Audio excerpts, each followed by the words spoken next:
안녕하세요. 검은머리 짐승을 키웠다가 호되게 당한 40대 여자입니다. 저의 사연을 발판 삼아 여러분들께는 이런 일이 일어나지 않으셨으면 해서 용기를 한번 내보게 됐어요.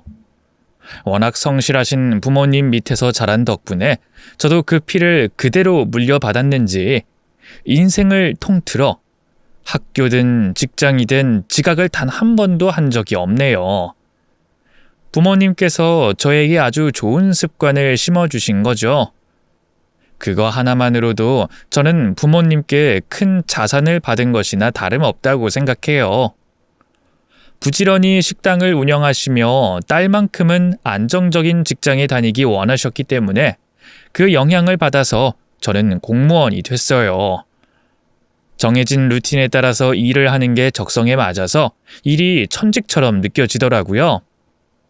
그리고 하나둘 친했던 친구들이 결혼을 하면서 여기저기 소개팅 제안이 들어오더라고요. 바로 그때 남편을 만나게 됐네요. IT 업계 스타트업 회사에 다니고 있다고 했던 그 사람은 다른 건 몰라도 거짓 없는 사람으로 보였어요.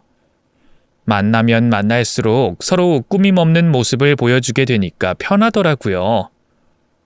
어느 정도 진지한 사이가 됐을 때는 그 사람을 데리고 저희 부모님이 운영하고 있는 식당에 간 적이 있어요. 혹시나 제 남자친구를 부모님이 마음에 안 들어 하실까봐 조마조마했는데 도착하자마자 팔을 걷어붙이고 일을 돕는 남자친구의 모습에 아버지는 "아유, 아주 마음에 드네" 하시며 매우 흡족해 하셨습니다. 센스 있게 일을 돕는 모습에 감동을 받게 되더라고요. 솔직히 손님으로 간 것이니 일을 돕지 않아도 되는 건데 넉살 좋게 어머님, 아버님 하며 깍듯하게 대해주는 게 예의가 몸에 밴 사람 같았어요. 저희 부모님이 운영하시는 식당이 규모가 꽤 있는 편이거든요. 직원분들도 굉장히 오래되셨고 그 동네에서는 나름 그 식당 하면 맛집이라고 유명한 정도였어요. 주변 사람들에게는 그냥 부모님이 식당 하나 운영하신다고 말하고 다니는데 직접 와본 사람들은 그 식당을 보며 저에게 이런 말을 하곤 했어요. "이야, 이게 다 얼마야? 너 재벌이겠네. 외동딸이라 네가 상속자 되는 거겠네?" 연매출 50억 식당이라는 타이틀을 지켜내는 것 또한 부모님의 노력 없이는 불가능했어요. 부모님의 피와 땀이 그대로 녹아있는 곳이고 저는 요리에 소질이 없었기 때문에 부모님의 식당을 물려받을 생각을 하고 있지 않았지만 대부분의 사람들은 제가 마치 직장을 취미로 다니며 곧 식당을 이어받을 후계자 정도로 보더라고요. 물론 제가 열정 있고 소질이 있었으면 가업을 물려받았겠지만 완벽하지 않은 이상 괜히 건드렸다가는 부모님 얼굴에 먹칠을 하지 않을까 조심스러웠던 것 같아요. 그 후로 남자친구는 퇴근하자마자 바로 부모님 식당에 출근 도장을 찍으며 마감 일을 도왔어요. 이제는 그만해도 된다고 우리도 데이트를 좀 하자고 하니 남자친구가 그러더라고요. 어머님, 아버님이 힘들게 일하시는데 어떻게 마냥 즐겁게 데이트를 해. 그건 도리에 어긋난 짓이지. 아무리 연애하는 사이라지만 이미 인사도 드렸고 공식적인 사이가 됐으니 이젠 신중하게 행동해야지. 이젠 어머님, 아버님 일이 내일이나 마찬가지고 가뜩이나 주말에 가장 바쁘신데 가서 도와드리고 싶어. 열일을 제쳐두고 식당 일을 돕는 모습이 든든하기까지 했어요. 그리고 어버이날, 생신, 명절까지 아주 살뜰히 챙기더라고요. 가정적인 남자가 평소 이상형이었던 저는 이 남자와 결혼을 하게 된다면 정말 행복하겠다는 생각이 들었고 양가 부모님에게 인사를 드린 순간부터는 예비 부부가 돼 서로의 가족 행사를 챙기게 됐네요. 그렇게 저희는 모두의 축복 속에서 부부가 됐습니다. 결혼 후에도 남편은 처가 일이라면 10분 대기조가 돼 바로 달려가더라고요. 착하고 성실한 모습에 저희 부모님도 흡족해 하셨어요. 그리고 2년 후 남편이 다니던 스타트업 회사가 재정적으로 어려워진 바람에 문을 닫게 됐고 이리저리 이력서를 쓰며 이직을 알아봤을 때 자존감이 많이 떨어졌는지 풀이 죽어 있더라고요. IT 업종은 취업이 잘 되는 줄 알았는데 꼭 그렇지도 않았어요. 남편이 하던 일 자체가 워낙 특수성이 있는 분야다 보니 이직할 수 있는 곳 자체가 마땅치 않다고 하더라고요. 그때 저희 친정아버지께서 농담 삼아 "아유, 그럼 우리 가게에서 정직원 시켜줄 테니까 한번 일해봐" 하셨고 남편은 그 제안을 덥석 물더라고요. 솔직히 저는 그 제안이 썩 좋다고 생각하진 않았어요. 아무리 가족이고 가까운 사이지만 정식으로 같이 일을 한다는 건 또 다른 의미잖아요. 저는 그래도 딸이니까 괜찮은데 사위가 처가가 운영하는 식당 안에서 일을 한다고 생각하니 괜히 트러블이 생기면 제가 곤란해질 것 같고 불편한 상황들이 많이 생길 것 같더라고요. 그래서 남편을 몇 번 설득시켜 봤지만 남편은 식당 일을 정식으로 한번 해보고 싶다고 했어요. 자신도 언젠가 요식업에 뛰어드는 게 목표이기 때문에 이참에 처가 식구들에게 노하우를 전수받고 싶대요. 그렇게 남편은 다니던 회사를 관두고 저희 식당에서 총괄 매니저라는 직급을 단 채로 일을 하기 시작했어요. 걱정과는 다르게 친정 부모님과 별 탈 없이 잘 지내는 것 같더라고요. 오히려 부모님은 힘 좋은 사위가 짐도 번쩍번쩍 들어주고 허드렛 일을 대신 해주니까 너무 고맙다고 하셨어요. 저는 직장에 있는 시간이 길고 오히려 남편이 저희 부모님과 같이 있는 시간이 저보다 더 길었기 때문에 동네 분들은 어느새 제 남편을 그 식당의 아들로 인식하시더라고요. 저희 부모님도 제 남편을 아들처럼 생각하셨어요. 제 부모님을 위해 이렇게 힘써주는 남편에게 너무 고마웠고 저 또한 앞으로 남편에게 잘해야겠다는 생각에 시댁 식구들에게 최선을 다했습니다. 남편은 친정 식구들에게 잘하고 저는 시댁 식구들을 챙기고 이게 선순환이 되더라고요. 덕분에 남편과 다투는 일이 별로 없었어요. 항상 서로를 고맙게 생각하고 있었기 때문이죠. 그렇게 몇 년의 세월이 흘렀고 부모님의 나이가 어느새 이른을 바라보고 계실 때 저와 남편을 불러서 저희에게 이런 말씀을 하시더라고요.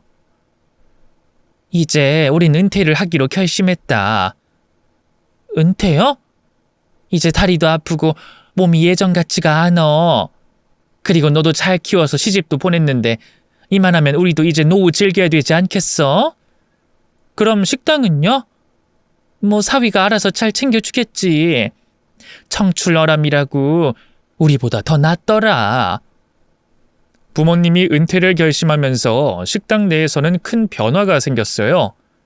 원래는 딸인 저에게 물려주고 싶어 하셨지만 제 직업 특성상 겸업이 금지되어 있었고 아무래도 남편이 식당의 전반적인 실무를 통달하고 있었기 때문에 남편이 그 식당을 물려받게 됐죠. 어차피 부부고 가족이니 누가 물려받든 저에게는 아무 상관이 없었는데 주변 친구들은 걱정 어린 시선을 보내더라고요. "남편 감시 잘해. 거기가 그냥 식당도 아니고 연매출 50억이나 나오는 식당인데 나중에 뒤통수 맞지 않도록 조심하란 말이야. 그럴 사람 아니야. 돈 앞에서는 누구나 땀만 품을 수 있다는 거 명심해. 물론 네 남편 성실하고 착한 거 나도 잘 알지. 하지만 친구로서 걱정되니까. 아무튼 네 남편 땡 잡았네. 부인 잘 만나서 호박이 넝쿨째 굴러들어온 셈이잖아. 이건 남자 신데렐라나 다름없잖아." 주변 사람들은 걱정을 많이 해줬지만 저는 남편이 전혀 걱정되지 않았어요. 단돈 100원도 철저하고 투명하게 계산했고 맞지 않으면 밤을 샐 정도로 철저한 사람이었거든요. 딴짓을 할 마음이 있었으면 이미 낌새를 보였겠죠. 그리고 일은 또 얼마나 꼼꼼히 했는데요. 테이블에 먼지 한 톨이라도 발견하는 날에는 직원 회의까지 열면서 다시 역할 분담을 하는 사람이었어요. 그렇게 꼼꼼하신 저희 부모님도 "최서방이라면 우리가 믿고 맡기지" 하실 정도로 남편을 신뢰하고 계셨습니다. 오히려 딸보다 더 꼼꼼하고 깔끔하다며 매우 감탄하셨죠. 식당을 정식으로 물려받던 날 남편은 감격을 했는지 눈시울을 붉히더라고요. "여보, 내가 진짜로 잘해볼게. 장인어른 장모님한테 부끄럽지 않은 사위 될 수 있도록 내가 진짜로 열심히 할 거야. 나란 놈한테 기회 줘서 너무 고마워. 고맙긴. 식당이 주인을 잘 찾아간 거지. 만약 내가 결혼하지 않았더라면 그냥 폐업하고 말았을 텐데 당신이 가업 이어주겠다고 하니까 내가 더 고맙지. 당신이 항상 고생 많은 거 알아. 내가 좀 더 도와야 하는 건데. 아니야. 당신은 당신이 하고 싶은 일만 하면 돼. 나머지는 내가 다 알아서 할게. 나 믿지? 당연히 믿지. 워낙 철저한 사람인 거 믿으니까 내가 안심하는 거야. 하지만 정도가 심하면 문제가 생기는 법. 어느 날 퇴근하고 식당에 갔는데 남편이 직원분과 싸우고 있더라고요. 다른 직원분들은 차마 끼어들지 못하고 안절부절 못하고 계셨고 남편은 화가 나서 소리를 지르고 있었어요. 그딴 식으로 할 거면 때려치워요. 세상에서 제일 쉬운 게 사람 구하는 거니까. 그 직원분은 저희 식당에서 가장 오랫동안 일해주셨던 분이었고 워낙 일을 잘하셔서 저희가 월급을 꽤 많이 올려드리고 있었던 참이었는데 그분과 싸우고 있다는 게 너무 당황스럽더라고요. 직원분은 눈물을 보이면서 그 자리를 박차고 나갔고 남편은 분이 안 풀렸는지 한참을 씩씩대고 있었어요. 남편을 겨우 진정시키고 밖으로 불러내 무슨 일이 있었는지 물어봤습니다. 장기 근속하던 직원분인데 싸울 일이 뭐가 있어? 일도 잘하고 성실하신 분이잖아. 식당 내부에서 일어나는 일에 대해서 당신은 하나도 모르잖아. 무슨 일이 있었길래? 글쎄 공금을 횡령했더라고. 내가 경찰에 신고하려던 거 예정 생각해서 겨우 참은 거야. 횡령을 했다고? 그분이? 혼자 아들 키우는 사정 잘 알아서 따로 돈도 좀 챙겨주고 그랬는데 내가 만만해 보였는지 안 보는 사이 현금 좀 빼갔더라고. 근데 더 열받는 건 발뺌을 하는 거야. 증거가 떡하니 있고 CCTV까지 확보했는데도 화를 내길래 나도 모르게 험한 말이 나와버렸네. 자기가 화낼만 했네. 아무리 그래도 돈을 훔치는 건 좀 아니지.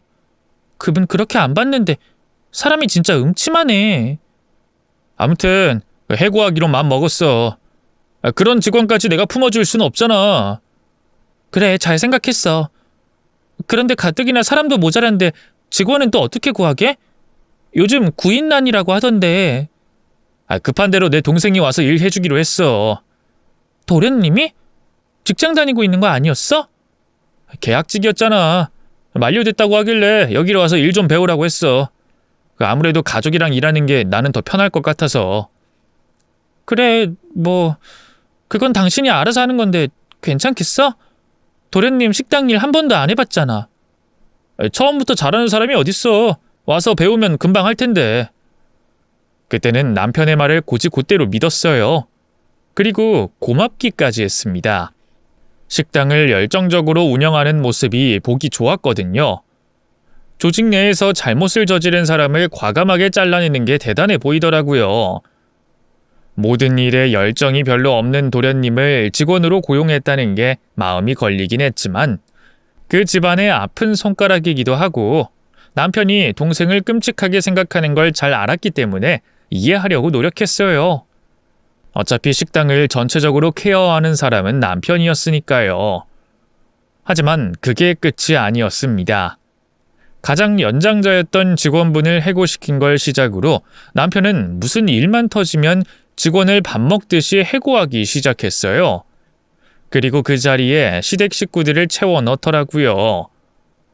처음에는 도련님을 고용하고 그 다음부터는 사촌동생, 작은아버지, 그리고 시부모까지 와서 식당 운영에 이런저런 말을 보태시곤 했어요. 그날도 직원 한 분에게 언성을 높이고 있길래 제가 물어봤습니다. 오늘은 또 뭔데? 아니 테이블 정리를 제대로 안 하잖아. 우리 식당은 청결이 생명인데. 내가 볼 땐 테이블 깨끗한데? 그리고 요새 근무 태만이야. 5분 지각이 모여서 1시간 되는 거라고. 이건 엄연히 나를 깔보는 행위인 거야. 일하다 보면 좀 늦을 수도 있지. 뭘 그런 걸 가지고 해고까지 하려 그래. 가만 보면 당신 작정하고 해고하고 싶어서 꼬투리 잡으려고 하는 것 같아. 내가 뭐하러. 지금 당신보다 연장자인 직원이 있긴 해? 있더라도 죄다 시댁 식구들밖에 없잖아. 식당 운영하다 보면 직원들이랑 트러블 생길 수도 있고 서로 안 좋은 말 오갈 수도 있는 거지. 해고까지 해버리면 그 사람들은 다시 새 직장 구해야 하는 거잖아. 가뜩이나 일도 잘하시던 분들인데 감당할 수 있겠어? 다 감당할 수 있으니까 해고하는 거지. 고인물은 애초에 없애버려야 한다는 게 내 철칙이라서 그래. 대통령도 바뀌면 직원들 싹 다 바꾸잖아. 나도 비슷한 거야. 나는 온정으로 직원을 데리고 있을 생각 없어. 여기는 엄연한 사업장이고 경쟁 사회야. 다 필요 없고 실력으로 승부 보게 할 거니까 당신도 나한테 이래라 저래라 하지 마. 그렇게 성실하고 착하던 남편이 식당을 온전히 운영하기 시작하면서 점점 바뀌기 시작하더라고요. 말로는 실력 있는 직원을 곁에 두고 싶어서 물갈이를 하는 거라고 하는데 제가 볼 땐 그 말은 핑계 같고 자기 식구들을 챙겨주고 싶은 것 같았어요. 워낙 매출이 잘 나오는 식당이다 보니 시댁 식구들에게도 한눈에 관심을 받고 있었거든요. 특히 시부모님께서는 아들이 이런 식당을 물려받은 게 자랑스러우셨는지 매일 오셔서 일을 도우시더라고요. 그리고는 어느 순간부터는 책임자라는 직책을 달고 월급도 받고 계셨어요. 제가 볼 땐 하는 일이 별로 없으신 것 같은데 월급은 꼬박꼬박 받아가시더라고요. 시부모님뿐만 아니라 다른 시댁 식구들도 일을 썩 잘하는 편이 아니었어요. 오히려 손발이 잘 안 맞는다고 해야 할까요? 특히 도련님은 주방에서 주로 일을 했는데 20분에 한 번씩 담배를 피러 나갔다 들어오더라고요. 요리의 기본은 청결이잖아요. 그게 정말 눈에 거슬리더라고요. 직원들 싹 다 해고하고 시댁 식구들로 바꿔버리는 건 100번 이해한다 쳐요. 그러면 열심히 잘 해야 할 거 아니에요. 일도 대충, 청소도 대충. 어느 날은 식당에 들어갔는데 걸레 냄새가 무심 풍겨서 경악했네요. 대걸레를 빨지도 않고 쓴 걸 또 쓴 거죠. 절로 한숨이 나오더라고요. 그런 풍경을 볼 때마다 옛 직원분들이 사무치게 그리웠어요. 제가 어렸을 적부터 일해주셨던 분이셨고 정이 많이 들었기 때문에 비록 안 좋게 헤어졌더라도 자꾸 신경이 쓰이더라고요. 그래서 과일 바구니를 하나 들고 해고당한 직원분께 찾아간 적이 있었어요. 이모님 잘 지내셨어요? 그때 그냥 그렇게 헤어지고 마음이 쓰여서 얼굴이라도 뵙고 싶은 마음에 무례했다면 죄송해요. 아이고 이게 누구야? 뭘 이런 걸 사들고 왔어? 가볍게 오지.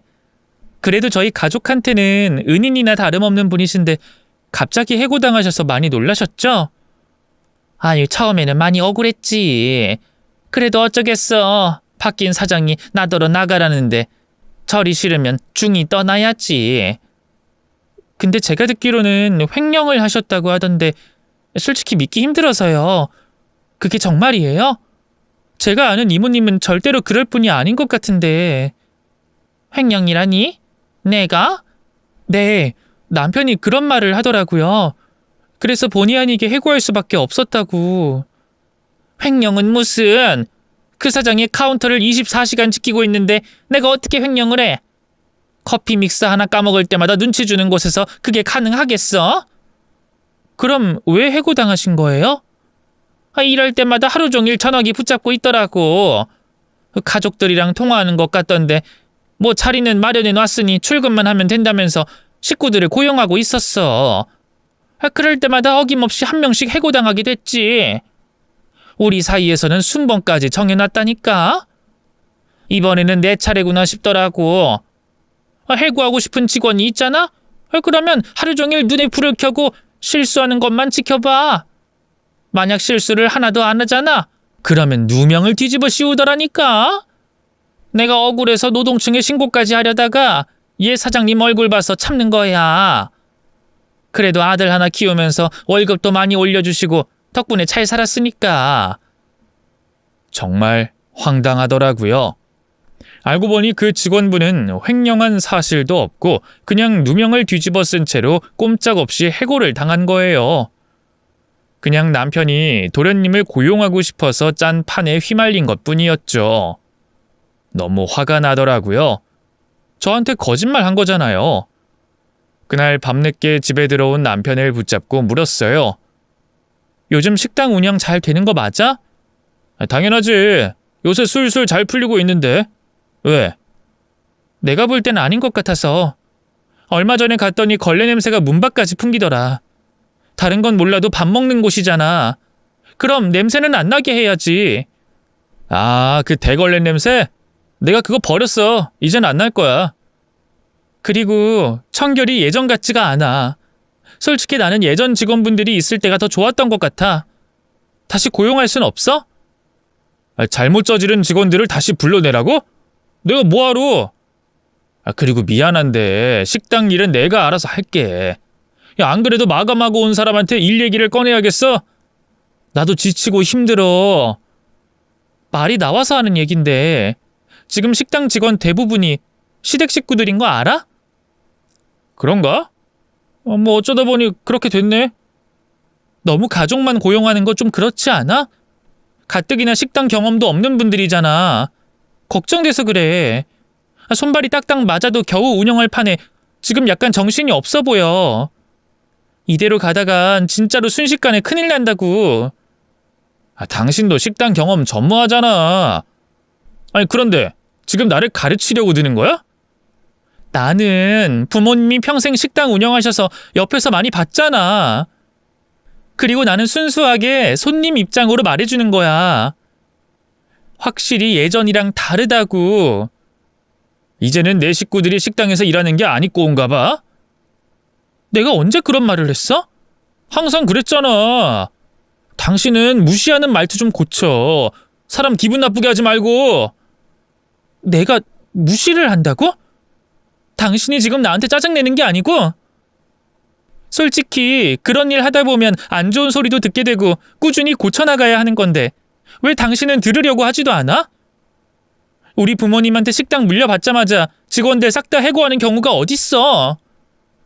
내가 오늘 해고당한 이모님 만나고 오는 길인데 횡령 같은 건 하지도 않았대.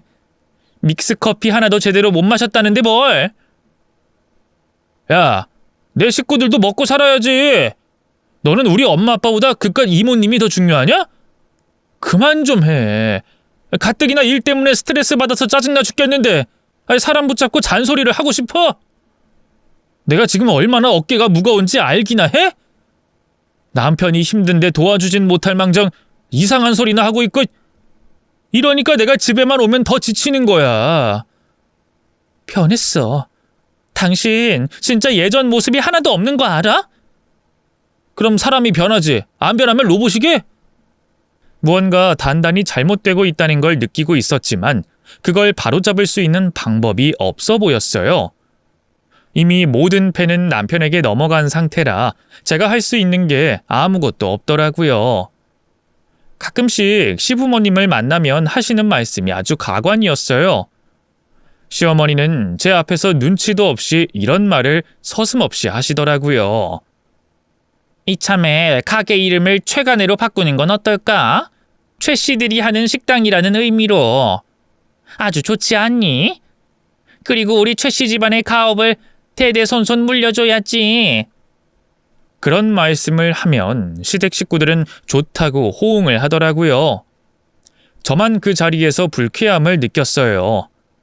엄연히 저희 부모님께서 일궈놓은 식당인데 왜 최 씨 집안의 가업으로 넘어가야 하는 건가 싶어 화가 났죠.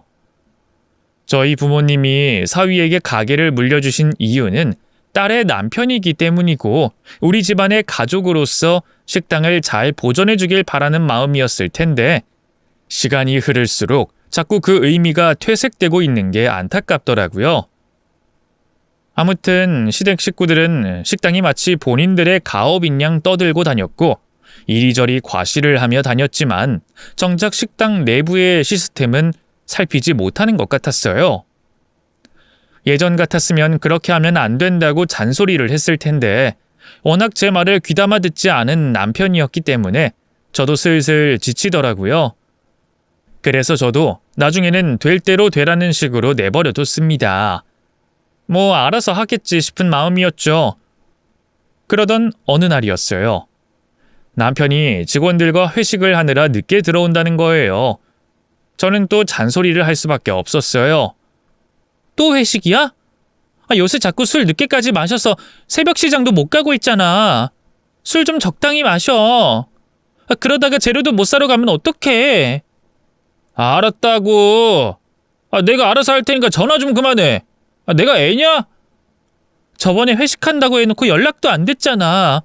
전화라도 잘 받으면 내가 이렇게까지는 안 하지. 내일 새벽 시장 갈 거지? 재료 다 떨어진 거 알고는 있지? 아무튼 늦어. 먼저 자라. 전화 받을 거지? 남편은 귀찮다는 듯 제 전화를 끊어버렸어요. 일주일에 4번 이상을 술을 마시느라 새벽에 들어오는 남편을 어디까지 이해해야 하나요? 이제는 점점 한계에 다다르더라고요. 성실하게 일할 땐 새벽 4시에 일어나 새벽 시장에 가서 신선한 재료를 사고 오픈 준비를 하더니 이제는 쿨쿨 자느라 새벽 시장은커녕 풀이 죽은 야채를 동네 슈퍼에서 사서 대충 만들다 보니 음식 퀄리티가 예전만 못했어요. 저 혼자 안절부절하며 발을 동동 구르고 있는데 남편을 포함한 시댁 식구들은 그게 뭐 어떠냐는 식으로 넘어가더라고요. 아무튼 그날도 남편이 새벽까지 연락이 안 되는 거예요. 분명 일찍 들어온다고 했는데 연락조차 받지 않으니 아내 입장으로서 걱정이 되잖아요. 심지어 시댁 식구들에게 전화를 걸어봤는데 오늘 회식을 한 적이 없다는 거예요. 그 말을 듣는 순간 화가 치밀어 올라 저도 이성을 잃어서 당장 식당으로 달려갔어요. 멀리서 딱 봐도 희미하게 불빛이 켜져 있더라고요. 분명 영업이 종료됐다고 팻말을 붙여놨는데 그 안을 들여다보니 남녀가 한 테이블에서 왁자지껄 떠들며 놀고 있었어요. 비밀번호를 눌러 그 안으로 몰래 들어갔습니다. 자세히 보니 낯이 익은 사람들도 있었어요. 남자 4, 여자 4명이 술을 마시고 있었는데 그중에 남자 2명은 제가 알고 있는 남편의 친구였습니다. 문을 벌컥 열고 들어가자 다들 화들짝 놀라더라고요. 무슨 들켜서는 안 되는 현장을 들킨 것 마냥 얼어붙더라고요. 저는 순식간에 그 현장의 불청객이 되고 말았어요. 남편은 수습을 하려는 듯 재빨리 저를 데리고 밖으로 나가며 친구들에게 놀고 있으라고 하더라고요. 남편은 저를 골목에 세운 뒤 이상한 변명을 하기 시작했어요. 아니, 그 형섭이 있잖아. 걔가 오늘 생일이거든. 생일 파티할 장소가 마땅치가 않아가지고 식당에서 대충 먹고 있었어. 오늘 식당 회식이라며. 아, 회식? 그건 아까 했지. 지금은 다른 약속인 거고. 어머님께 전화드려봤더니 오늘 회식한 적 없으시다고 하던데. 그거야 어르신들 빼고 젊은 사람들끼리 회식했으니까 그러지. 내가 지금 이 상황을 어떻게 받아들여야 돼? 남녀가 4대4로 술 마시고 놀고 있는데 그 무리에 내 남편이 있다는 게 말이 돼? 그것도 당신 옆에 웬 여자가 앉아있던데? 지금 나 몰래 여자랑 놀고 있었던 거야? 그게 아니고 다 친한 애들이야. 여자애들은 형섭이 친구들이고 오늘 생일 파티하는 거 축하해주러 잠시 온 거야. 나는 그냥 장소만 대여해 주려고 했지. 근데 놀다 보니까 시간이 늦은 줄은 몰랐어. 이러려고 식당 물려받았어? 여자들 불러서 놀려고 우리 부모님한테 물려받았냐고? 소리 지르지 말고 차분히 얘기해. 내가 뭐 바람을 피워서 도박을 했어. 그냥 친구들 불러서 논 것뿐이잖아.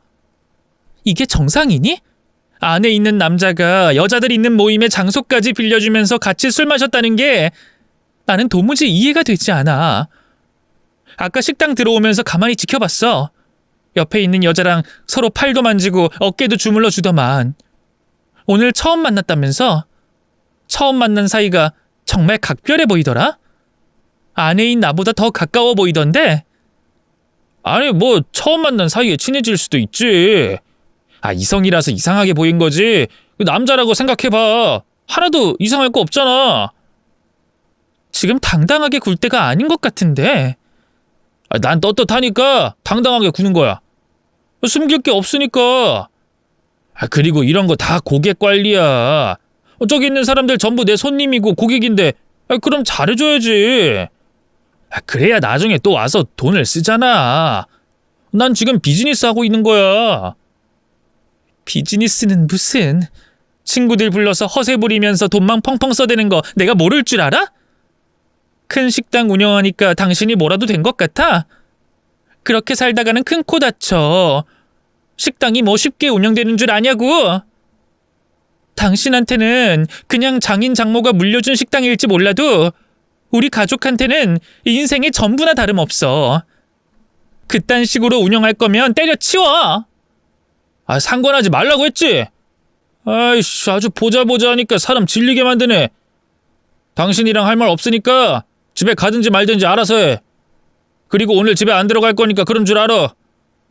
미쳤어? 외박을 하겠다고? 이제는 서로 하고 싶은 거 하면서 존중해 줄 때도 됐잖아. 내가 언제까지 당신한테 맞춰줘야 하는 건데? 지금 이혼이라는 단어가 턱끝까지 차올랐는데 겨우 참는 거야. 그러니까 더 이상 말 섞지 말자. 짜증만 나니까.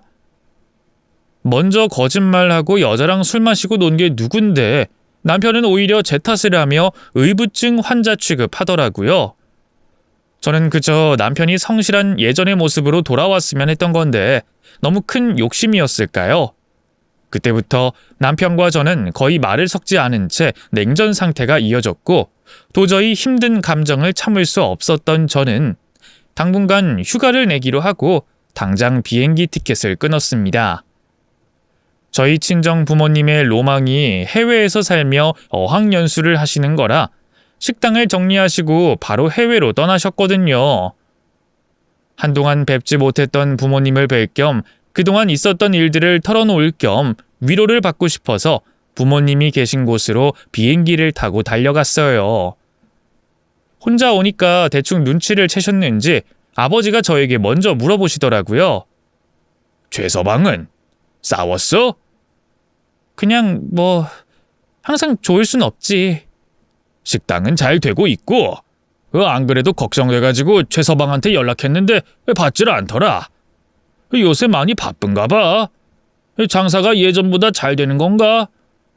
잘 되는 건 아니고. 무슨 일 있지? 사실 마음이 너무 힘들어서 왔어. 도저히 기댈 곳이 없어서. 왜? 무슨 일이야? 미안해. 이런 말 꺼내는 것조차 너무 힘든데 우리 식당 점점 망해가고 있어. 망해간다니? 최서방이 대체 어떻게 하길래? 엉망으로 운영하고 있어. 허구한 날 술 마시느라 새벽 시장에 나가보지도 않고 일 잘하는 직원은 죄다 해고시키고 그 자리에 시댁 식구들 앉혀놨어. 이름을 최간애로 바꾼다나 뭐라나. 얼마 전엔 어떤 일이 일어났는 줄 알아? 글쎄, 여자들을 식당에 불러서 새벽까지 술 마시고 있는 거야. 그래놓고 나더러 식당 일에 대해 관여하지 말래. 잔소리 좀 그만하래. 그놈이 진짜 그랬어? 미안해. 나 진짜 엄마 아빠한테 좋은 모습만 보여주고 싶었거든. 그래서 여태껏 최서방이 저지르고 있는 짓들 전부 눈 감아줬어. 다 내 탓인 것 같아서 미안해. 순간 눈물이 터지고 말았고 부모님 앞에서 한참을 오열했네요. 아버지는 저를 위로하시며 이런 말씀을 하시더라고요. 그래도 그런 놈이라는 걸 이제라도 알게 된 게 어딨냐? 솔직히 식당 물려줄 때 내 마음은 반반이었어. 이놈이 잘 운영했으면 좋겠다고 생각하긴 했지만 한편으로는 사람이기 때문에 변할 수도 있겠다고 생각했지. 사람이 가장 높이 올라갔을 때 그제야 비로소 그 사람의 밑바닥이 보이는 법이거든. 그놈은 그 식당을 운영할 재간이 못 되는 놈인가 보구나. 알아서 추락할 테니 너는 그냥 지켜만 보거라. 그리고 앞으로는 절대로 도움 같은 거 주지 마라. 그럴 가치도 없는 놈이니까. 부모님은 제 이야기를 듣더니 사위를 괘씸하게 생각하시며 같이 화를 내주셨어요. 다른 건 몰라도 원래 있던 직원들을 몽땅 해고시킨 게 너무 화가 난다고 하시더라고요. 식당을 물려줄 때 반드시 그대로 맛과 서비스를 유지하라고 신신당부하셨거든요. 그리고 당부하는 내용 중에 하나가 기존 직원들을 그대로 유지해달라는 것이었어요. 저희에게는 가족과도 같이 끈끈한 사람들이었으니까요. 하지만 남편은 물려받자마자 저희 부모님의 말을 싸그리 무시했던 것이죠. 이제는 완전히 다른 식당이 돼버린 모습에 부모님은 탄식을 금치 못하셨습니다. 그래도 남편과 떨어져서 지내다 보니 어느 정도 마음의 정리가 되더라고요. 냉정하게 생각해보면 남편은 남이나 마찬가지잖아요. 저를 속상하게 하고 힘들게 한다면 그 인연은 내 인연이 아닌가 보다 하고 끊어내면 그만인 것인데 제가 괜히 붙잡고 있었던 것 같았어요. 그리고 식당이 망하면 어차피 남편 책임인 거잖아요. 제가 초조할 필요가 없겠더라고요. 그 또한 남편의 책임인데 저는 여태껏 남편과 제가 한 몸이라고 생각했기 때문에 집착을 한 거였더라고요. 모든 걸 내려놓으니 비로소 보이지 않았던 것들이 보이기 시작했습니다. 그곳에서 부모님과 작전회의를 하며 좀 쉬다가 다시 한국으로 귀국했어요. 그리고 저는 그때부터 완전히 컨셉을 바꾸기 시작했죠. 바로 무관심이었어요. 남편이 어디서 뭘 하든 식당 운영을 어떻게 하든 하나도 신경 쓰지 않았어요. 그랬더니 남편은 제가 유순해졌다고 생각했는지 오히려 그때부터 저에게 잘해주기 시작하더라고요. 하지만 그때 제 마음은 이미 정리되고 난 후였습니다. 가만히 내버려 두니까 알아서 점점 파국으로 치닫더라고요. 술 마시느라 새벽 시장에 가지도 않으니 자연스레 재료의 신선도가 떨어지고 그러다 보니 음식 맛도 엉망이 돼 손님이 점점 줄어들었어요. 이대로 가다가는 정말로 식당이 망할 것 같았지만 저는 손 놓고 지켜만 봤어요. 본인의 식당이 망해가는 걸 눈치채지 못한 남편은 무슨 친척의 지인까지 직원으로 고용시켜주며 점점 규모를 확장하더라고요. 그리고 저는 알고 있었어요. 늘 혼자서 오는 단골 여자가 있다는 것을요. 그때 제가 봤던 술자리에서 남편의 옆자리에 앉아있던 여자였죠.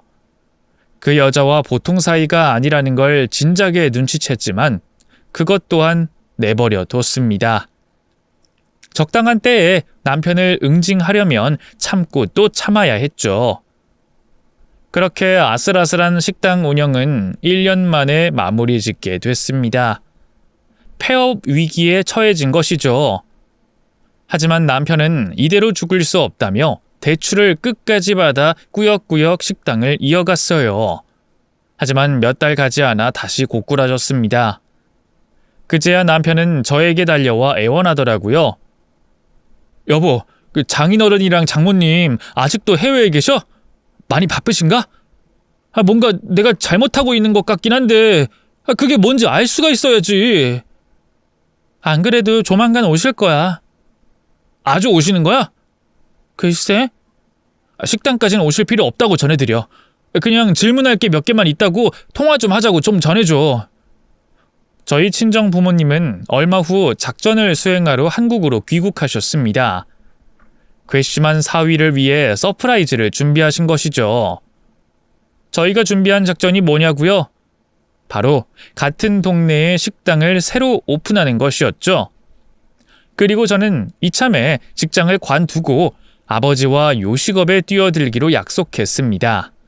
제가 물려받아 아주 제대로 해보기로 결심했어요. 식당을 차린 후 간판 옆에 이렇게 써붙였어요. 여기가 진짜 원조입니다. 안 그래도 맛이 변했다고 소문이 났기 때문에 새로운 원조에 등장해 손님들은 개업날부터 많이들 찾아오셨어요. 그리고 해고됐던 직원분들을 그대로 다시 모셔왔습니다. 어벤져스가 다시 탄생한 것이죠. 원조에 등장해 남편의 식당은 순식간에 폭삭 무너지고 말았어요. 화가 난 남편은 따지러 찾아왔다가 저희 부모님의 얼굴을 마주하더니 기겁하며 놀라더라고요. 장인어른이 여기는 왜... 자네가 하도 개차반으로 식당을 운영해서 도저히 구제불능이길래 우리가 새로 개업했네. 공정하게 경쟁 한번 해보자고. 그럼 저한테 말씀을 먼저 주셨어야죠. 전 그것도 모르고 지금 식당에 돈만 퍼붓느라 빚쟁이가 됐는데 직원들 월급도 못 주고 있다고요. 그건 자네 사정이지. 어쨌든 제 잘못입니다. 제 실수를 인정하고 폐업하겠습니다. 그리고 이제 저도 여기로 옮기면 되나요? 저희 직원들은 어쩌죠? 무슨 말이야? 자네가 왜 우리 식당에서 일해? 자네는 자네 살 길 알아서 찾아야지. 네? 그게 무슨... 우리 딸이랑 당장 이혼하게. 자네 같은 놈을 내 사위로 인정할 수 없으니까. 지금 식당 운영 잘못했다고 저 내치시는 겁니까? 사람이 살다 보면 실수할 수도 있는 거잖아요. 앞으로 그따위로 살지 말게. 사람 귀한 줄 알아야지. 장인어른, 갑자기 왜 그러십니까? 다른 건 몰라도 내 딸 눈에 눈물 나오게 한 건 절대 용서 못하네. 그리고 내가 볼 때 자네는 고쳤을 수도 없는 인간이야. 내가 다시 기회를 준다 해도 자네는 다시 했던 짓 또 반복할 게 뻔한데 내가 뭐하러 자네한테 기회를 주겠나? 조심 잃지 말라고 그렇게 신신당부했건만 썩 나가주게. 아버님, 저 진짜로 잘하겠습니다. 제가 욕심이 과했습니다. 제 식구들 먹여 살려야겠다는 생각 하나 때문에 잠시 아버님과의 약속을 잊고 있었어요. 앞으로는 절대로 허튼 짓 하지 않겠습니다. 시키는 것만 할게요. 됐고, 이혼 준비나 하게. 꼴도 보기 싫어. 식당도 파업하고 이혼 통보까지 들은 남편은 순식간에 낭떠러지로 떨어졌고 그제야 저에게 매달리기 시작하더라고요. 여보, 거짓말이지? 이혼은 무슨 이혼이야. 이 부부라는 게 원래 어려운 상황일 때 돕는 거잖아. 당신은 나 어려울 때 도왔어? 무시하고 피하기만 했으면서? 내가 언제? 그리고 이혼이라는 게 원래 명분이 있어야 하는 거 알지? 내가 거절하면 당신도 이혼할 수 없어. 내가 그거 모르고 이혼 준비하고 있을까봐? 걱정하지 마. 쌓이고 쌓인 게 명분이니까. 여보, 그러지 말고 다시 한 번만 생각해 주라. 당신이 장인어른 좀 설득해 주면 안 될까? 나 진짜 벌려놓은 거 수습도 못하고 있어. 지금 비 때문에 길바닥에 나앉게 생겼다고. 그거 참 안타깝네. 그렇게 누가 그딴 식으로 운영하래? 내가 분명히 말했지. 그러다가 분명 망한다고. 와이프 말 듣지도 않더니 꼴 좋다. 진짜로 정신 차렸어, 여보. 나 좀 살려주라. 내가 왜? 따지고 보면 시댁 식구들이 당신을 살려줘야 하는 거 아닌가? 여태껏 당신이 고용도 해주고 월급도 줬는데 설마 입 싹 닫고 모른 척하고 있는 거야? 내 식구들이 돈이 어딨어. 한 푼도 없는 거 알잖아. 그러게, 내가 왜 한 푼도 없는 집안에 시집을 갔을까? 이제라도 이혼하게 돼서 나는 너무 기쁘게 생각해. 아무튼 잘 살아. 내가 해줄 수 있는 말은 이것밖에 없네. 덕분에 나는 적성을 찾았어. 요식업에 관심이 하나도 없다고 생각했는데 그게 아니더라고. 이제는 내가 물려받을까 해. 나 당신밖에 없는 거 알잖아. 이렇게 냉정하게 굴어야겠어? 왜 이래? 식당 내부에서는 안주인이 따로 있더만. 당신 여자 있는 거 내가 모를 줄 알았어? 그 여자한테 도움 좀 달라고 하면 되겠네. 여보, 이러지 마. 나 진짜로 낭떠러지야. 알어. 앞으로는 혼자 힘으로 잘 살아봐. 마음만 먹으면 안 되는 건 없거든. 그렇게 위태로웠던 식당이 폐업을 하면서 남편과 시부모님, 도련님을 포함한 식구들과 일가 친척 사돈의 8촌까지 전부 순식간에 직업을 잃게 됐고 그 집안 자체가 완전히 망해버렸네요. 어쩌다 보니 시댁 전체를 제 손으로 응징하게 됐네요. 아주 속이 시원했습니다. 당하기만 했던 지난 날들을 전부 한꺼번에 보상받는 기분이 들더라고요. 시어머니는 뒤늦게 저를 찾아와 울면서 빌더라고요. 며느라, 어떻게 한순간에 마음이 변할 수가 있니? 그러면 안 되는 거지. 변한 건 제가 아니라 그 인간이고요. 최근에 식당 새로 하나 차려서 계속 이어서 하시면 되잖아요. 왜 저한테 와서 매달리세요? 저는 이제 아무런 상관이 없는 사람인데. 앞으로는 이렇게 찾아오시는 일 없었으면 좋겠네요. 그 뒤로도 도련님과 친척들이 저에게 찾아오는 바람에 한동안 사람들을 떼어내느라 곤혹을 치렀네요. 식당이 잘 운영될 땐 집안 내에서 저를 왕따시키고 무시하더니 이제 와서 저에게 매달리는 게 너무 웃기더라고요. 아마도 몰랐겠죠. 식당을 운영할 때 가장 중요한 게 초심을 잃지 않는 거라는 것을요. 연매출 50억이 나오는 식당을 떡하니 물려받으면 그 매출이 평생 유지가 될 거라 생각했던 그 오만함이 스스로를 망친 거겠죠. 가까스로 이혼 서류에 도장을 찍고 혼자 되기까지 수없이 마음속으로 갈팡질팡하긴 했지만 결국에는 이혼하길 잘했다는 생각이 들어요. 만약 제가 그 인간과 계속 살았더라면 저는 평생 시댁 식구들의 ATM기를 자처하며 착취만 당하다가 버림받았을 게 분명해요. 친정 부모님과 함께 새로 개업한 식당은 점점 손님이 늘어서 어느새 줄 서는 식당이 됐네요. 이제는 저도 제대로 배워보고 싶은 마음에 잠도 줄여가며 연구도 하고 재료를 다듬으며 식당 운영의 루틴에 제 몸을 맞추고 있습니다.